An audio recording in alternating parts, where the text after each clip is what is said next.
Auggie, you are a very smart dog, and you're a lot of fun to work with. This is Auggie, and this is his roadmap to success. I'm holding a bully stick here, and that's why we want to keep Auggie in the shot, so hopefully he'll lay down here in a sec. Now, his primary issue is separation anxiety, and he's only been in the house a month, and his guardian has never had a dog before. So it was great that she reached out. She used a trainer who used a lot of force and destroyed their kitchen table. And there's a dog daycare that Auggie goes to now, which is always a good thing to do while you're rehabilitating your dog for separation anxiety. And they've suggested some trainers, but they were balance trainers. Balance trainers are people who use punishment and force, as well as rewards and positive. The new way of dog training is we really don't use any force or punishment at all. Dogs really don't learn that way. And so that's what we did today, is we just really showed Auggie what we wanted in a way that he understood. And I promise you, he's a much better looking dog than that. But hopefully we can turn around so he's showing more than it took us. All right, so basically we went over in the video above, we talked about separation anxiety and teaching dogs to stay and some of the triggers. Make sure that when you're doing that you're practicing the stay for up to 5 minutes before you start adding any distance. It is the most common mistake people make with teaching a dog to stay, is they try to add distance and time at the same time. So once you got into 5 minutes and he can stay consistently for 5 minutes and practice in different parts of your house, then you're ready to go to distance, and then for distractions like I talked about in the video. Now, really, this is a lack of, separation anxiety is an offshoot of having a lack of control. And so we look for analogs or ways to practice self-control through our regular day-to-day lives. And so we went over how to keep him out of the kitchen when we're preparing food using the escalating consequences. If you forget about the escalating consequences, let me know and I can share a video with you on them. But looking for ways to delay gratification, like making him sit before I open the door, having to wait or sit before I earn attention, or things along those lines, helps him develop that self-control, which he can use when he's being alone or controlling himself on walks. I've had dogs that are reactive on walks. He is reactive a little bit on walks, but really I think it's just he thinks he needs to protect his humans because he didn't really have a lot of rules and structure. So we started off the session by talking about exercise. I went through some creative ways to exercise him. Remember the stairs, and get a retractable leash if you find some stairs nearby an apartment complex or something like that. That's what I was hoping you would do. There we go. Crash. Remember, always pet immediately after, within 3 seconds. And then, let me see, chasing the laser. If we put some carpet, remember, find a carpet store, call a couple carpet installation places, see if they sell remnant pieces of carpet. You probably get a couple pieces of carpet you put in here, so you won't have to hear him, your landlord won't hear him running around the place. We don't have to worry him scratching the floors. He'll have better traction and so on. So basically, and then you could use the laser game in the house, or get the robot that I showed you, or get an automatic ball fetching device and you can play. These are stuff for him to do once he is no longer sequestered in the kitchen, which is where he's kept when he's alone. Now, if the guardian is practicing, I would try to practice the stay once an hour. Try to do that, like, really as long as you're home, for about a week, and really get up to the 5-minute mark within a week. And then you can start adding in distance. Remember, don't start stepping out of his line of sight until you got to the point at least 20 paces away. But then we're going to have him stay while we go get a drink of water, stay while we go put a load of laundry, and stay while we get some tea or whatever it is. Helping him practice while we're here in the easy capacity. Now, other forms of exercise, something that might not necessarily be the best for him, but it might actually help tune it up, is something we call scent games. Scent meaning to smell. And so hiding some treats, putting him in the kitchen and hiding some treats out here, and then he's got to come and find them with his nose, that can be physically draining for a dog. Something else you might want to do is get him a doggy backpack. It looks like a harness that has bags you can put bottles of water or sand or something like that in. That gives him a job, and it makes the walk more efficient. On the walks, I'd like the guardian to make sure that he is walking next to her, not in front. I think that'll help quite a bit with his reactivity. Also, we're going to practice the leashing technique. So as when we are walking to where the leash is, if he moves in front of us, we turn around and go sit down. We don't say a word. And we do this, practice this at times when you're not planning on taking him for a walk. So you're not frustrated if he doesn't cooperate. And then once he gets here, you tell him to sit, and only if he sits within 3 seconds do I pick up the leash and it started attaching his martingale collar probably now. And if he gets up, then we drop it and we go sit back down. Or actually, if he gets up, we can tell him to sit once. If he sits within 3 seconds, then we'll continue. But if he doesn't, then we go walk away. And again, practice this when you're watching TV, it's a commercial break or something like that, when you're not going out for a walk. So he doesn't mean every time the leash gets picked up, we're guaranteed going for a walk. Let me see. So exercising him, keep that exercise journal for about a month, and after about a couple weeks, you'll start seeing, give him a letter grade at the end of each day. And after a while, you get to the point where you'll know what he needs for success. And when he starts getting 8 days, and we're getting that amount of exercise during the day. Now, when we do start testing him out for being alone, you want to do this, and I talked about this in the video above, but we want to make sure we're right outside. We're not actually going to run a quick errand. We're just outside the door or outside the back door, and watching a security camera, so if he gets in trouble, we can come back in. And when you start giving him access, you're going to give him a little bit more access. So maybe you give him access to the kitchen and the hallway, but all the doors are closed. And if he does well, then we give him kitchen, the hallway, and maybe one of the bedrooms. But we pick up all the temptation. And if a couple days go by and he's not chewing anything wrong, then we give him a little bit more. So we grant him a little bit more access, or if he shows he's not doing the right thing, we back up and rescind a little bit of his access. So it'll be back and forth. And don't worry, don't be afraid that you're making back progress. That's part of the whole deal. So don't be afraid to back up a step. And make sure you do, because it's important. We also talked about rules. Some of the rules we talked about is having to sit before we go out through the door. Sit once. If he doesn't sit within 3 seconds, I walk away. Sit down somewhere. Sitting away is important. Wait 1 minute and go back to the door and command him to sit again one time. And get in the habit of that across the board. Don't give him commands multiple times. One time, if you don't do it, then you gotta wait till I give you another opportunity. The door, sit, you don't do it, I walk away, wait for 1 minute, then come back, sit, you don't walk, then I walk away for 2 minutes, and for 4 minutes, and for 8 minutes. You don't wanna go outside. So if he doesn't do what you want, then he doesn't get a reward. And after a while, that will motivate him to want to do that. And we're talking about more rules, but I'd like the guardians to play a little hard to get with him. Don't chase him around, ask him to always come to you. Always make him sit or do something to earn it. And if not, then they're like, hey, I got other things I gotta do. All right, so other rules would be when the guardians are eating in the living room here, the dog's not allowed to be on the carpet here. When people are walking by on the street, if he's growling or grumbling, he's not allowed to be near the window. We're going to move him away. And make sure you walk towards him and do that suddenly.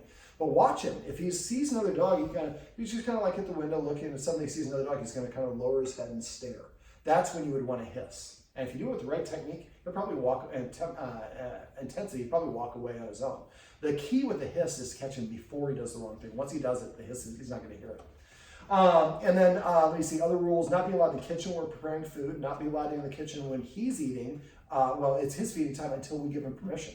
So we're going to go in the kitchen, we're going to put food in his, make him leave, walk away from it. Make sure you're keeping your hips and shoulders pointed at the doorway. And then put the food in his bowl, and then lean against the counter, and then eat a couple chips or crackers, something, 5 more bites, and invite him in. And then he eats, and he takes his first bite of food, and we're going to say grub, is that word, or chow? Grub. So for 2 months, say grub every time you take his first bite of food. Just put a little Post-it note above there. Grub. It's just a reminder. Let me see. When you're going through the door, he should never go through the door first. Remember the door exercise I showed you. Just reaching it. At first, I just jiggle the deadbolt. Then I slap the handle, and I'd stop in between each one of these. Deadbolt, stop. Deadbolt, stop. Keep on doing that until he just, whatever. Slap the handle, stop. And keep doing that. And then I open it, a crack, and I closed it. And then a little bit more and close it. And if he gets up, then we stop completely and we start the whole process over. But eventually you get to the point where you can open the door and the door's wide open and people are walking by and I'm not allowed to go out there until I get permission word to go outside. And look for ways to delay gratification, playing fetch or whatever it is. The more that he has to wait and do something to get what he wants, that's building up self-control. And doing it in an activity that he likes doing, like fetch or playing a game, is wonderful because he's motivated, he wants to do it. I'd like the guardians also to come up with a list of the official command words and use the word vocabulary if somebody's using the wrong version of the word. There's a little inside joke going on right now. Let me see, what else? Use the escalating consequences. The first one is a hiss before he does the wrong thing. And remember, you have 10 versions of your hiss and only 1 hiss per incident. Second thing is you stand up abruptly, turn to face the dog, keep the dog in front of us without moving our feet until the dog's stationary. Then we take 2 steps backwards and only 2 steps and pause for 1 second. The pause is like putting a period at the end of the sentence. The next consequence is to march deliberately at the dog till it turns sideways or greater away from you. At that point we stop and we go to the second consequence, pivoting again until he's stationary, take those 2 steps backwards. And one thing, when you take the 2 steps backwards, if what you were doing was sitting down, when you sit down, sit on the edge of the furniture because you should expect him to try to go and get it again. Let me see, what else? And then the fourth one is to march deliberately out, or to put him on the leash and step on the leash. When he sits, he'll have tension on the leash, slide your foot and the leash towards him to take the tension off. Don't tell him to sit though. Wait for him to lie down. When he lays down, and he's calm, you can very subtly take your foot off the leash. He doesn't realize he's free. Don't detach the leash. And a couple minutes go by, if he's calm, then we can detach the leash. Or if he starts running in the window, we step on the leash as he runs by. So at first you'll have to hiss, stand, march, leash. Then it'll be hiss, stand, march, not needing the leash. Then hiss, stand. And eventually just a hiss. I can get my dogs to drop a live squirrel out of their mouth with a hiss. But again, we practice it. Now remember, when you do see a squirrel, come up with a command word like protect or whatever we talked about off camera. I'm not going to go into all the details in this one because it's kind of an insider deal. But come up with whatever that word is so you can trigger that response when you want to. What about jumping? The jumping, if I don't put it on the write-up, remind me, and I'll put a link to, we did that when we first came in, we put him on a leash, so remind me of that, and I'll link it. It's a dog named Honey that jumps. It's a good video. It's just a good demo. So remember to do that, and when you guys come home with each other, call and text each other, hey, let's do the door exercise. And then basically, you could also walk him away from the door using the consequences like we did in the kitchen. But for that one, I would probably do the door the leash and stepping on the leash. And when you have friends come over, put some gaffer's tape on the floor. You know exactly where they're supposed to be, and just tell them what to do. And you can have them watch that video with Honey. But if I forget to put it, which I probably will, just text me, hey, can you add a Honey to the write-up, and I can add it later on. Let me see, what else do we go over? Making sure that he's eating after the guardians are eating something first. I think we already talked about. We went over a targeting exercise. Now, all these videos are available on my website. I can find them a little bit faster for you, but you can search for yourself. I've got thousands. So go to doggoneproblems.com, click on the section that says dog training tips. That's where this write-up and all my other videos are. There's a search box on the right. I think it'll be on this side when you're looking at it. Type in Honey. If you want to find it yourself, you can type on Honey jumping, and it will show you that video, or the escalating consequences, or anything else that I've talked about. Now, the last couple things I want to talk about are adding structure to positive. So petting with a purpose is one of the things I'll go over with almost all my clients, which is if the dog tells you what to do, if you do it, you're telling the dog it's in charge of you. Instead, what we do, if the dog tells you what to do, nudges you, you tell the dog to sit. If it's already sitting, you ask it to sit over here or lay down. As soon as it does, you pet it under its chin whenever possible and say, just sit, not good sit, just sit. Then you pet him as long as you want. Now, if we suspect someone's petting without a purpose, we say paycheck, that person has to stop petting, tells the dog to sit or do something, then we tell the person, actually, I did it the right way, you missed it. Or, thank you, I forgot, which would probably happen quite a bit. Now, after a while, the dog will come and start sitting in front of you to prepay for attention. It's offering you behavior that you want, that you're showing that you will reward. So make sure you do recognize and reward that, otherwise he'll just go back to jumping or barking or whatever it is. Now, passive training is kind of an offshoot, it's kind of a little bit of what prepaying is when he comes to you on his own, pet him and say, come. When he sits down, pet him and say, sit. All the things that he does that you want. When he takes his first bite of food, we say, chow. So all these words we're going to come up with, and when he does things we want, we're going to make sure we pet him and recognize those. Most of us, I talked about off camera, about a lot of people train their dogs to misbehave because when they bark, that's when we chastise them. When they chew their remote control, we get upset with them. Well, for dogs, good attention and bad attention are the same things. So if we get into a habit of rewarding the right things and we ignore the wrong things, the dog will start emulating those behaviors. Now, last little thing, I've got a bully stick here. These are from The Natural Dog Company. The Guardian wants to buy a couple from me. These are low odor, odor free, which I would highly recommend. Now, the Guardian, I asked how many toys she had. She said so many, and she had less than 10. Your average dog needs 20 toys or more. And when dogs are stressed, they like to chew things. So when he's in the kitchen, he definitely needs to have a plethora of toys in there if that's where he's going to be sequestered. But he should have some all over. And I've just kind of moved the dog bed here. Remember to toss the treats. But I would suggest just get a basket, just throw them back here. It makes a basket by itself. But I would have some in there if you're going to put him in there. Now, other things to get, this is an edible dog chew. Bully sticks are great. Cow kneecaps are also great. Cow's ears. You can get tracheas. You can get chicken feet, duck feet, turkey feet, and the heads for those animals. You can also get cod skin. That's not really too durable. Pig's hooves, ox tails. There's all sorts of different stuff that you can get. And these are good things for your dog to chew on, to help soothe and calm themselves. But also, it's something they like to do and enjoyable for them. And it's a nice way to distract them. So if he's being a pain, if you give him a bully stick, he's going to come over and chew the bully stick while your friends are here, or whatever it is. I'd probably recommend no more than one a day. Now, I'd also recommend going and getting a plethora of toys themselves, not edibles. So I'd like to get some nylobones. Everybody gets nylobones that look like the cartoon skeleton bones, which no bones actually look that way. So you get, if you go to Chewy or Amazon, there's a whole bunch of places, different dog nylobones that'll be different shapes. I have one that's a letter Y, it's usually bacon flavored. I have one that's like a round one. It's kind of like a donut. It's just that shape. It's got a bunch of nubs. I don't like getting the chicken ones because they taste like everything. That's my joke. But they have bacon and barbecue and all sorts of different ones. So get a couple and get different shapes and sizes. I have one that looks like a forearm. People think it's a sex toy, but it's just, getting a variety of different things for the dog to chew on. It gives, because just like us, we get bored with certain things. I would also definitely get a water buffalo horn or two. Make sure it's solid, or at least that it's not super thin on the inside like a true horn, because they'll splinter it. A water buffalo horn should outlast the dog. They're that durable. I'd also get some antlers, some deer or elk antlers. And they're expensive, so just get one or two. And if he doesn't really like it, get it and give it to one of your friends with a dog. Let them chew on it for a week and then bring it back. You'll probably be interested in it at that point. I also like getting real bones. Now bones, dogs cannot have cooked bones. They can eat raw chicken, they don't get salmonella, and they can have raw chicken bones. Once they're cooked, they become brittle and they can break up and cause injuries. So you don't want to have that, but I have a couple of bones that are probably about that wide. And something else you can get in are marrow bones. Marrow bones are usually frozen and because it'll stink. And I would give them a marrow bone and leave a Kong when you're leaving them in here. The marrow bone should be in your freezer. Get like 1 inch or ½ inch, probably about for his size, 1 to 2 inch marrow bones. And when you come back, if he probably some marrow he can't get, so take one of these and poke it through, let him have it. It's very rich and dense in nutrients, but he'll really like that bone more than anything else. And afterwards, you get a little marrow bone that he gets to chew on. I'll have a whole bunch of those around the house. But those marrow bones, that's probably the highest value thing that you can give him. Take it out of the freezer, give it about 5 minutes to defrost. Then just when you're on your way out the door, go over, take it out of the sink, put it on the floor, put the Kong down out of the freezer, put it there, and then just leave. The marrow bone will take him about ½ an hour. The Kong will probably take another hour. At that point, you spend an hour there. You've been gone for quite a while. And if you're doing that, complementing it with practicing to stay, the idea is to him eventually leave and he just doesn't react at all because he's practiced at it. But you really probably, before you're doing that, you should be able to get to the point where you can leave him out when you guys are asleep and stuff without having any problems. Now, one last thing is if you're petting him and he puts his paw on your arm when you're petting him, this is a dominance move. So immediately stop petting him.